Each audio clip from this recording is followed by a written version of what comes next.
If you've been watching football for any length of time, I'm sure you've heard of a footballer named Kevin De Bruyne. Who's that, you ask? Only one of the best midfielders of the modern era. His outrageously accurate passes have taken a life of their own, only surpassed by his need to talk. Let me talk! Let me talk! Let me talk! Kevin De Bruyne, the talismanic Manchester City midfielder, may even be considered the best midfielder in the last half a decade. But how did he get here? How did this Chelsea reject become the best? Here's the story of the rise of Kevin De Bruyne. Consider subscribing to our channel. It's free and helps us a ton. Thanks. Kevin De Bruyne's story is a very fascinating one. Part of Belgium's greatest generation of footballers, today it seems impossible to even think that any manager would pass upon an opportunity to play him in his team. Brought up through Belgium's youth system, first at his home club of KVV Drongen, then Gent, and eventually Genk, the young prodigy made his way to England in 2012 when Chelsea signed De Bruyne from Genk for a rumoured £7 million. Despite a successful loan spell at Werder Bremen in the 2012-13 season, De Bruyne's career at Chelsea never took off. Across competitions, De Bruyne only made 9 appearances for Chelsea, of which only 3 were in the Premier League. He recalled his meeting with Jose Mourinho in December of that season, in which Mourinho told him, and I quote, "Well, you know, if Mata leaves, then you will be the 5th choice instead of 6th. End quote. For context, Juan Mata was out of favour around this time at Chelsea. This meeting with Mourinho, in his own words, was a life-altering lesson and made him more determined to succeed than ever. All De Bruyne ever wanted was to play, and he wasn't going to get that at Chelsea. De Bruyne had fallen out of favour and was eventually sold to Wolfsburg in January of 2014. Moving to Wolfsburg pretty much changed his life for the better. For the next season and a half, he tore it up in the Bundesliga. The 2014-15 season was De Bruyne's season. He scored 16 and assisted 27 goals in all competitions, of which 10 goals and 21 assists were in the Bundesliga. The latter, a Bundesliga record only equaled by Thomas Müller in 2019-20 season. Wolfsburg finished 2nd in the league. Needless to say, that season's performances meant De Bruyne had started to attract interest from big clubs from across the world. By now, it had become apparent that Wolfsburg would have to fight tooth and nail to keep their most precious asset. The 2015-16 season started well, with him helping Wolfsburg win the DFL Super Cup against Bayern Munich, assisting in the 1-1 draw and then scoring in the penalty shootout. His good form continued when he assisted twice in the 4-1 win in the first round of DFB Pokal against Stuttgart Kickers. Meanwhile, transfer speculations were rampant, with De Bruyne attracting strong interest from PSG, Bayern Munich and Manchester City. According to De Bruyne, he wanted to go to City. He had company texting him, telling him all about the City project, which in turn made him feel good about the club. But he also respected Wolfsburg and genuinely loved his time at the club, so he decided to not fuel any flames in this transfer saga. He later admitted that this was one of the most stressful times of his life, as his wife was expecting at the time and the transfer saga seemed to have no end in sight. In his own words, every single day, literally for 3 weeks, his agent was saying, "It's on, wait, it's off, it's on, wait, it's off again." Manchester City had its first 2 bids turned down by Wolfsburg, who were ready to fight to keep De Bruyne. Wolfsburg's then sporting director, Klaus Olofs, said, "I think some other clubs have definitely turned Kevin's head. Some huge figures are doing the rounds, and I can understand why Kevin is leaving everything open. 30 August 2015, De Bruyne signed on the dotted line and became the newest Manchester City player.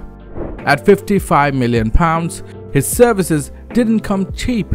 At the time, he was the second most expensive player in the Premier League, only behind Angel Di Maria, who joined Manchester United for a reported £60 million a season prior. Not everybody saw this as a shrewd business though.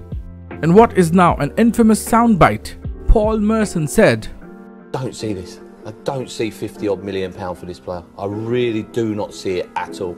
And this is someone who was at the top club in England, Chelsea, playing there and didn't click. It's not, you know, so he's played here before at a top team with top players. I honestly, Jeff, I can't. However, despite apprehension from certain quarters and doubts over his quality, he pretty much hit the ground running, scoring 16 and assisting 13 goals in all competitions in 41 appearances in the 2015-16 season. Of them, 7 goals and 9 assists came in the Premier League. He proved instrumental in Manchester City reaching its first Champions League semi-final ever, scoring both home and away against Paris Saint-Germain in the quarter-finals. For City though, this was a disappointing season in the Premier League as they barely made it into the top 4. Out went Manuel Pellegrini, in came Pep Guardiola, and the fortune of the club and De Bruyne both changed for the better.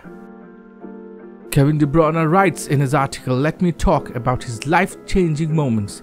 And one of those moments was the stress he and his wife had to endure when he was about to sign for Manchester City. He explains how the stress affected his wife and the whole ordeal she had to go through when they were still waiting for a concrete talk between his then club Wolfsburg and Manchester City. In one instance, they even had to rush his wife to the hospital when she was in a lot of pain and bleeding, fearing for his unborn child's well-being. In the end, everything was okay, and he says that it taught him a valuable lesson. He writes, quote, "It made me realize that football is not life or death.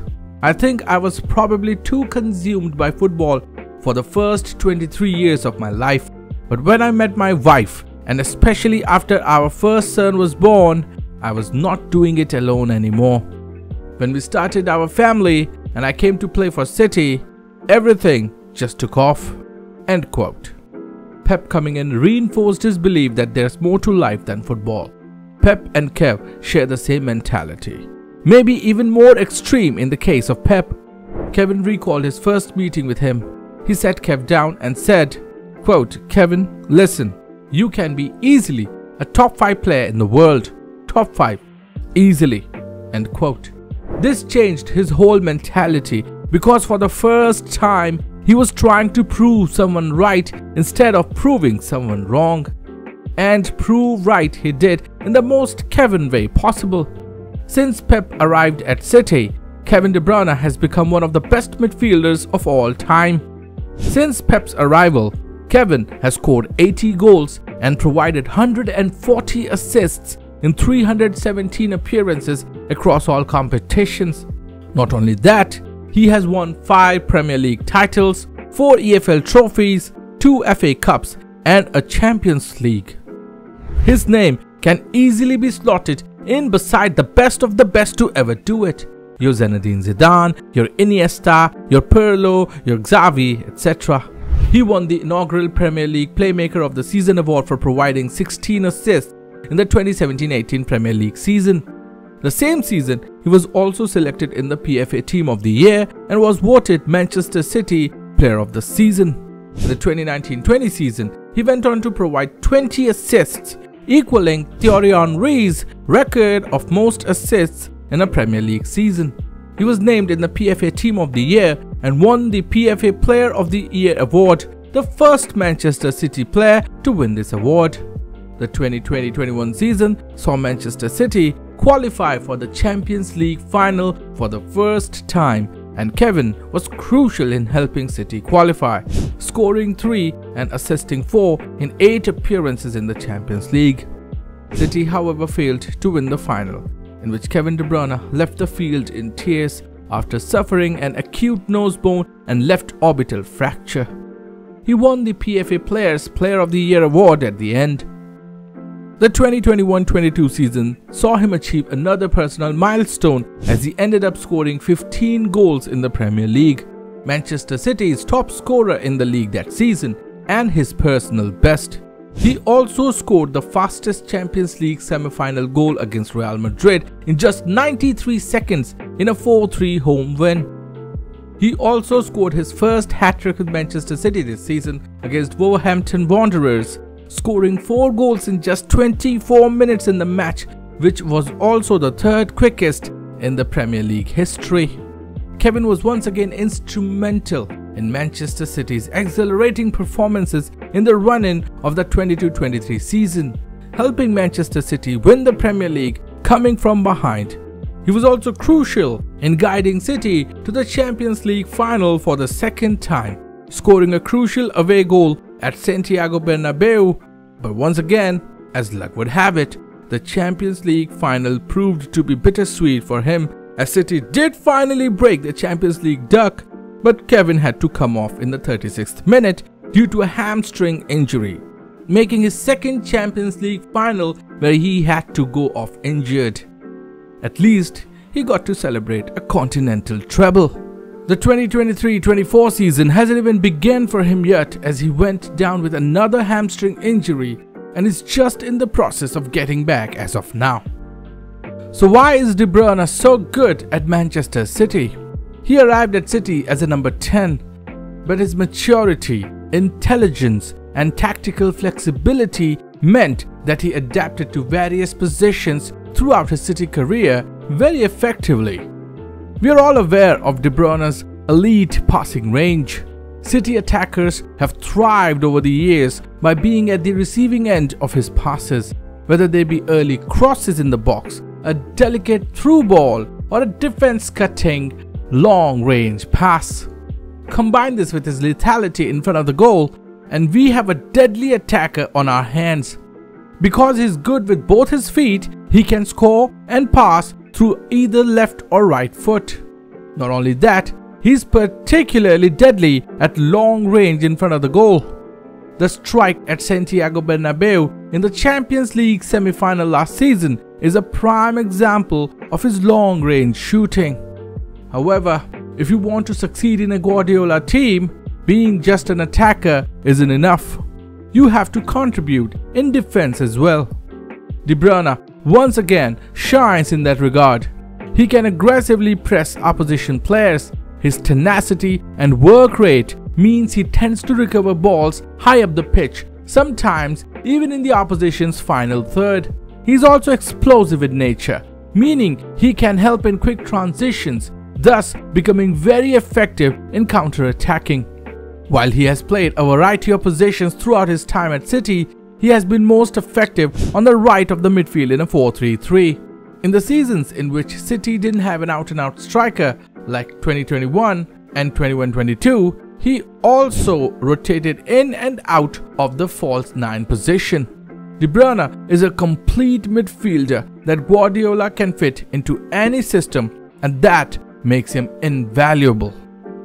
De Bruyne's career seems to be what dreams are made of, but it hasn't been as simple.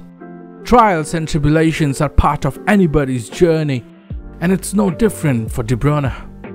From being abandoned by his foster parents when he was a child at Genk, to the whole Courtois affair with his ex, to the frequent injuries lately, he has had to endure quite a bit of adversity.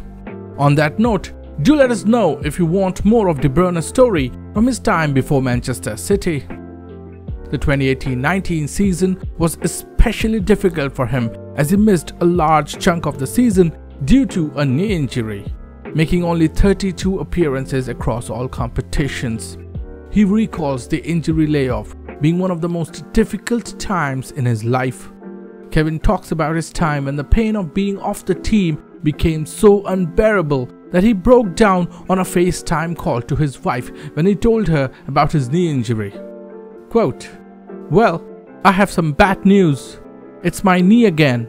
I'm going to be in brace for a while. So I guess you're going to have to take care of 3 babies now," end quote. He said to his wife. A man who doesn't cry in good or bad times, not even at funerals, broke down at the thought of not playing. Such is his passion for the game. He says, "Weddings, funerals, births, it's nothing. I'm a rock. But if you take football away from me, forget it. I can't cope." Kevin De Bruyne is an instrumental part of this Manchester City squad, and he's poised to return any moment now. He has proven to be one of the best midfielders of all time. Where will you rank him in your list of best midfielders of all time? Let us know in the comments. Thank you for watching. Like if you liked it, share if you find it worthy, and subscribe for more videos like this. This is Salty Football.